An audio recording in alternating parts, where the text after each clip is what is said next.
This is oddly satisfying. A few weeks ago, I made the Chrome dinosaur game in 3D, and today I'm challenging myself to create the Doodle Jump game in 3D.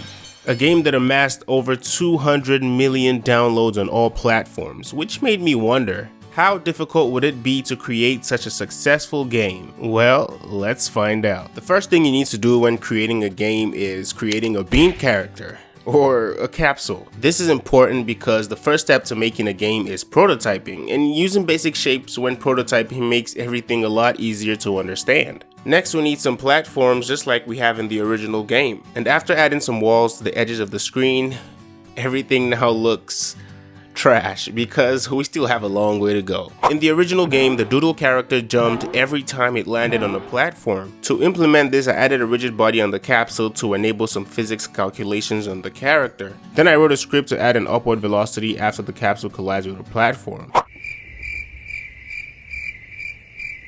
Yeah, that looks sick. As you can already tell, the gameplay is pretty boring, so I added some velocity to the x-axis of the character every time you push the AD or arrow keys, and here's the results. The character now moves from what? The character now moves from left to... what? Oh, the character...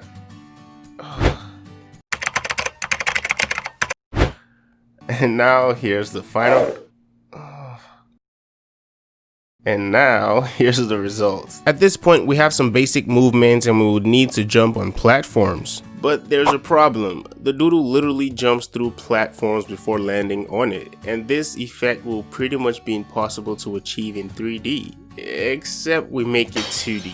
So what we need to do is use 2D physics on 3D assets. So I added some 2D colliders to our platforms. Then I used the platform effector component that comes with Unity, and here's the results. The capsule jumps and can move from side to side with ease. Sweet. With our movement setups looking good, we need to spawn our platforms. This means that we would need to spawn our platforms in the upward direction forever. And so yeah, just like the original game, this game has no end. With the platforms now spawning, we'll still need to specify what type of platforms we'll be using. And just like we have in Doodle Jump, we'll need the regular platform, movable platform, breakable platform, and the exploding platform. Then I gave each platform type its unique material so we can identify them easily. And after writing some boring code, we had the platform acting like they're supposed to. And as you can tell, the normal platform is green, the moving platform is yellow, the exploding platform is red, and the weak platform is brown.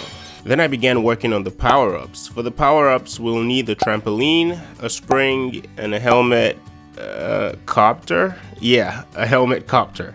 Yes.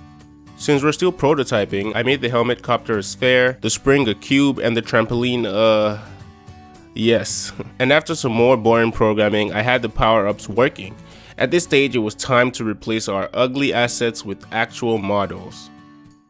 For the main character, I decided to use a tool called Claxels. Claxels is a sculpting tool that enables you to create clay-like characters in the Unity editor.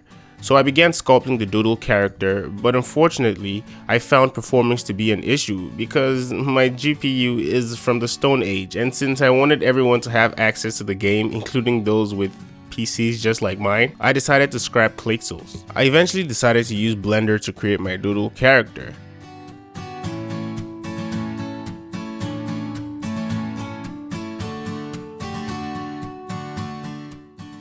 Then I decided to create our platforms and spent a couple extra hours modeling the power-ups. For the power-ups, I created the spring,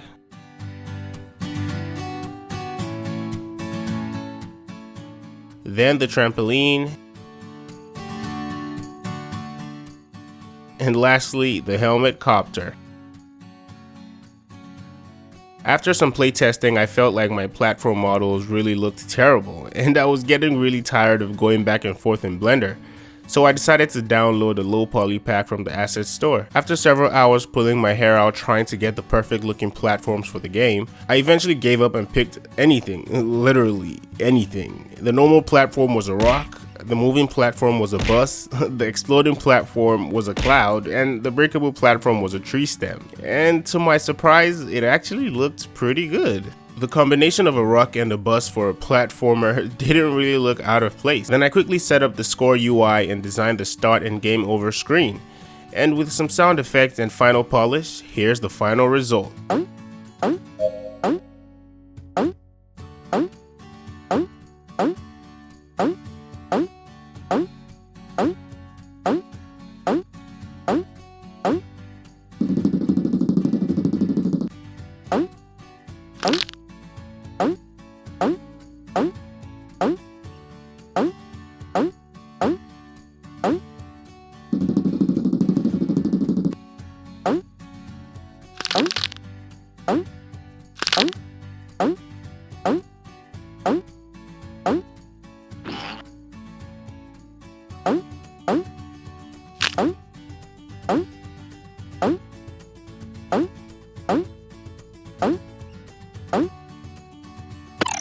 Obviously, I didn't create every feature in the Doodle Jump game, and honestly, this was just out of respect for the original game, because my version will also be available on itch, and it's pretty much a fan game, so yeah, check it out in the link in the description. And as always, thanks for watching my video, and I hope you enjoyed it. If you did, make sure you hit that like, share, and subscribe button. If not, make sure you still hit that like, share, and subscribe. And yeah, that's gonna be it for now, and until next time.